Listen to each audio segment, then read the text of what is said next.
ಸಿಂಧನೂರು ಶಾಸಕ ಹಂಪನಗೌಡ ಬಾದಲಿ ಅವರಿಗೆ ಸಚಿವ ಸ್ಥಾನ ಕೈತಪ್ಪಿದ್ದಕ್ಕೆ ಅಭಿಮಾನಿಗಳು ಮತ್ತು ಕಾರ್ಯಕರ್ತರು ಹಾಗೂ ರಾಯಚೂರು ವೀರಶೈವ ಸಮಾಜದ ವತಿಯಿಂದ ಈಗ ಬೃಹತ್ ಹೋರಾಟವನ್ನು ನಡೀತಾ ಇದೆ. ಈಗಾಗಲೇ ರಾಯಚೂರು ನಗರದ ವೀರಶೈವ BEd ಕಾಲೇಜಿನಲ್ಲಿ ಸಭೆ ನಡೆಸಿದಂಥ ವೀರಶೈವ ಸಮಾಜದ ಮುಖಂಡರೆಲ್ಲರೂ ಕೂಡ ಈಗ ಪ್ರತಿಭಟನೆಗೆ ಮುಂದಾಗಿದ್ದಾರೆ. ಅಲ್ಲಿನಿಂದ ಅಂಬೇಡ್ಕರ್ ಸರ್ಕಲ್ ಅವ್ರದ್ದು ಬೃಹತ್ ಪ್ರತಿಭಟನೆ ನಡೆಸಿದ್ದಾರೆ. ನೀವು ಕೂಡ ನೋಡ್ತಾ ಇರ್ಬೋದು, ಹಂಪನಗೌಡ ಬಾದಲಿ ಅವರು ಸಿಂಧನೂರಿನಿಂದ 5 ಬಾರಿ ಶಾಸಕರಾಗಿದ್ದಾರೆ. ರಾಯಚೂರು ಜಿಲ್ಲೆಗೆ ಸಚಿವ ಸ್ಥಾನ ನೀಡಬೇಕು ಅಂತ ನಾವು ಹಲವು ಬಾರಿ ಮನವಿ ಮಾಡಿದ್ದೇವೆ. ಆದರೂ ಕೂಡ ರಾಯಚೂರು ಜಿಲ್ಲೆಗೆ ಕಾಂಗ್ರೆಸ್ ಪಕ್ಷದಿಂದ ಅನ್ಯಾಯವಾಗಿದೆ, ಹಾಗಾಗಿ ನಾವು ಪ್ರತಿಭಟನೆಯನ್ನು ನಡೆಸ್ತಾ ಇದ್ದೇವೆ ಅನ್ನುವಂಥ ಮಾತುಗಳನ್ನು ಹೇಳ್ತಾ ಇದ್ದಾರೆ. ಈ ಕುರಿತಂತೆ ಮಾತಾಡೋಕ್ಕೆ ನನ್ನ ಜೊತೆ ಇವತ್ತು ಹೋರಾಟ ನಡೆಸಿದಂಥ ಹಂಪನಗೌಡ ಬಾದಲಿಯವರ ಅಭಿಮಾನಿಗಳವರಿದ್ದಾರೆ, ಅವ್ರನ್ನೇ ಮಾತಾಡಿಸ್ತಿದ್ದೀನಿ. ಸರ್, ಏನಾಗ್ತಾ ಇದೆ ಇವತ್ತು? ಯಾಕೆ ಹಂಪನಗೌಡರಿಗೆ ಸಚಿವ ಸ್ಥಾನ ಸಿಗಲಿಲ್ಲ? ನಿಮ್ಮ ಆಗ್ರಹ ಏನು?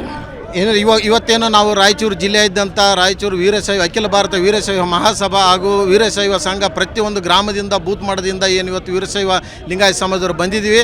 ಅದೇ ರೀತಿ ನಮ್ಮ ಗೌಡರಿಗೆ 5 ಬಾರಿ ಶಾಸಕರಾಗಿದ್ದಾರೆ. ಅವರಿಗೆ ಭಾಳ ಮುತ್ಸದ್ದಿ ರಾಜಕಾರಣಿಗಳು, ಅವರು ದೇಶ ರಾಜಕಾರಣಿಗಳಲ್ಲ, ಎಲ್ಲ ಜಾತಿ ಜನಾಂಗವನ್ನು ಪ್ರೀತಿಸುವಂಥ ವ್ಯಕ್ತಿಗೆ ಒಂದು ಮಂತ್ರಿ ಸ್ಥಾನ ಸಿಗಬೇಕಾಗಿತ್ತು. ಅವರಿಗೆ ಭಾಳ ಅನ್ಯಾಯ ಆಗಿದೆ.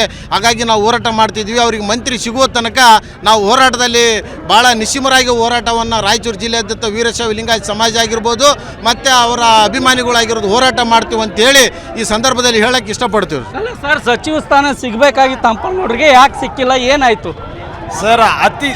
ರಾಯಚೂರು ಜಿಲ್ಲೆಯಲ್ಲಿ ಸರಳ ಸಜ್ಜನಿಕೆ ವ್ಯಕ್ತಿ ಅಂದರೆ ಹಂಪನಗೌಡ ಬಾದರ್ಲಿ ಅವರು ಯಾವುದೇ ಆಸೆ ಆಕಾಂಕ್ಷೆಗಳಿಲ್ಲದೆ ಕಾಂಗ್ರೆಸ್ ಪಕ್ಷಕ್ಕಾಗಿ ಸತತ 40 ವರ್ಷಗಳಿಂದ ಅವರು 5 ಬಾರಿ ಶಾಸಕರಾಗಿ ಕಲ್ಯಾಣ ಕರ್ನಾಟಕದಲ್ಲಿ ವೀರಶೈವ ಸಮಾಜದ ಪ್ರಭಾವಿ ನಾಯಕರಾಗಿರ್ತಕ್ಕಂಥ ಹಂಪನಗೌಡರು ಯಾವತ್ತೂ ಸ್ಥಾನಕ್ಕಾಗಿ ಅವರು ಲಾಬಿ ಮಾಡಿದಂಥ ವ್ಯಕ್ತಿ ಇಲ್ಲ.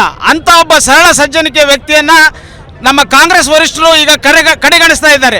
ಅಖಂಡ ರಾಯಚೂರು ಕೊಪ್ಪಳ ಜಿಲ್ಲೆ 2 ಲೋಕಸಭಾ ಕ್ಷೇತ್ರಗಳಿಗೆ ಗೆಲುವಿಗೆ ನಿರ್ಣಾಯಕರು ನಾವು ವೀರಶೈವ ಮಹಾಸಭಾ ಮತ್ತು ವೀರಶೈವ ಸಮಾಜದವರು. ಅಂತಹ ಒಂದು ಸಮಾಜವನ್ನು ತಾವೇನಾದರೂ ನಿರ್ಲಕ್ಷ್ಯ ಮಾಡಿದಲ್ಲಿ ಮುಂದಿನ ದಿನಮಾನಗಳಲ್ಲಿ ಇಡೀ ರಾಯಚೂರು ಜಿಲ್ಲೆಯಲ್ಲಿ ಕಾಂಗ್ರೆಸ್ ಪಕ್ಷ ನಿರ್ನಾಮವಾಗುವುದು ಅಂತೂ ಶತಸಿದ್ಧ. ಇದಕ್ಕಾಗಿ ನಾವು ವರಿಷ್ಠರಲ್ಲಿ ಇಷ್ಟೇ ಕೇಳ್ತೀವಿ, ಅತಿ ಶೀಘ್ರವಾಗಿ ಸನ್ಮಾನ್ಯ ಶ್ರೀ ಹಂಪನಗೌಡ ಬಾದರ್ಲಿ ಅವರನ್ನ ನೀವು ಪರಿಗಣಿಸದೆ ಹೋದಲ್ಲಿ ಮುಂದಿನ ದಿನಮಾನಗಳಲ್ಲಿ ಕಾಂಗ್ರೆಸ್ ಪಕ್ಷ ದೊಡ್ಡ ನಷ್ಟವನ್ನು ಅನುಭವಿಸಬೇಕಾಗುತ್ತದೆ. ಅಲ್ಲ ಸರ್, ಈಗ ಕಾಂಗ್ರೆಸ್ ಪಕ್ಷ ಮತ್ತು ಲಿಂಗಾಯತ್ ನಾಯಕರನ್ನ ಕಾಂಗ್ರೆಸ್ ಪಕ್ಷ ಕಡೆಗಣಿಸ್ತಾ ಇದೆ ಅಂತಿರಲ್ಲ, ಯಾಕೆ ಸರ್? ಇದು ಗರ್ಜನೆ ಅಲ್ಲ, ಇದು ಹುಲಿ ಗರ್ಜನೆ. ಹೆಂಗಂದ್ರೆ ಆ ರೀತಿಯಲ್ಲಿ ಇವತ್ತು ಸಮಾಜ ಏನಂದ್ರೆ ಕಟ್ಟೆ ಕಡೆಯನ್ನು ಹೊಡೆದ್ಬಿಟ್ಟದ.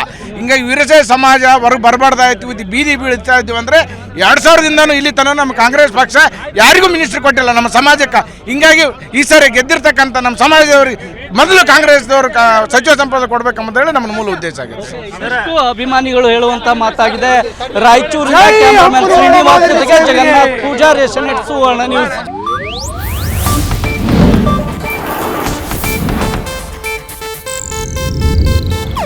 ಇದು ಏಷ್ಯಾನೆಟ್ ನ್ಯೂಸ್ ನೆಟ್ವರ್ಕ್ ಪ್ರಸ್ತುತಿ.